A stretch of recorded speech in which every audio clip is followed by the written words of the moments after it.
Hi, this is FPTA President Jamie Dyson, and I want to give everyone a quick update on all the victories we've had over the past few weeks here in Florida. To start out on a national note, we all know that the 20-year-old therapy cap has been eliminated thanks to the efforts of APTA and our national advocacy efforts. However, at the last minute, a amendment was made which would decrease the reimbursement for physical therapist assistance down to 85% to that of a physical therapist. APTA does not agree with this. They did not know that this amendment was going to be added, so they will be doing their due diligence to get rid of that amendment over the next few years. That does not take effect until the year 2022, so we've got some time to work on this to get it out of the legislation. On a state level, first off, we have had some victories with our efforts as far as being involved with the opioid epidemic. House Bill 211 and Senate Bill 8 have been put up. The House bill has passed, which is great news for us. And the Senate bill should be discussed on the floor sometime in the next few days. We don't know exactly when, but it should be discussed in the next few days.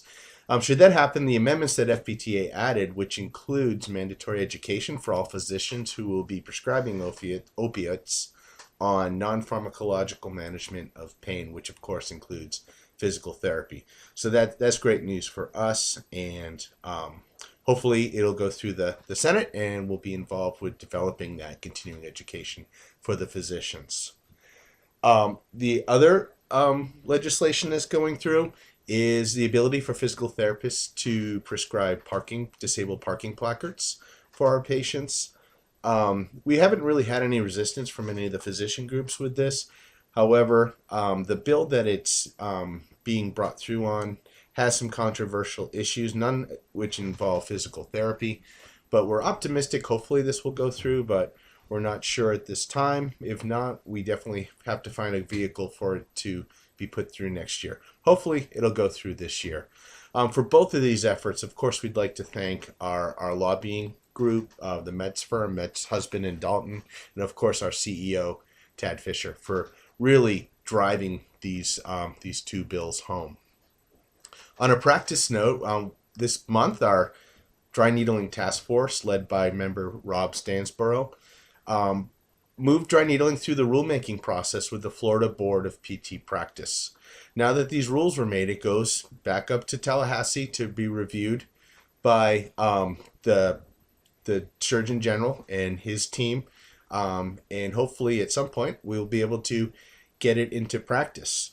The rulemaking doesn't mean that we can practice dry needling at this time. However, it is, the first of many steps to get us to be able to practice dry needling in the state of Florida. On a reimbursement note, we had a great meeting with Florida Blue this past week, and they've agreed to do a couple of pilots which involve physical therapy directly. The first pilot would be an annual assessment by a physical therapist for older adults to determine their risk for falls. This will be a direct access assessment, so Florida Blue will reimburse for this visit, and hopefully in doing this we'll find some patients that would benefit from continued physical therapy, as well as prevent patients from falling, which is the ultimate goal of the assessment in the first place.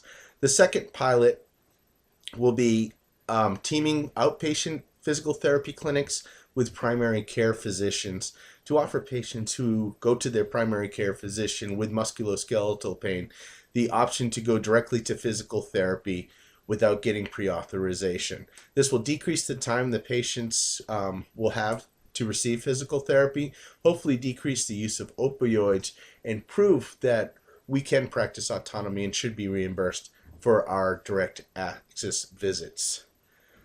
That's really it for right now. I just want to give everyone a quick update. For that reimbursement, I wanted to thank Jackie Osborne, Mark Bishop, and Ruth Jenkins for attending with myself and our CEO, Tad Fisher, in that meeting with Florida Blue. We made some great progress there. Thanks so much, and see you real soon.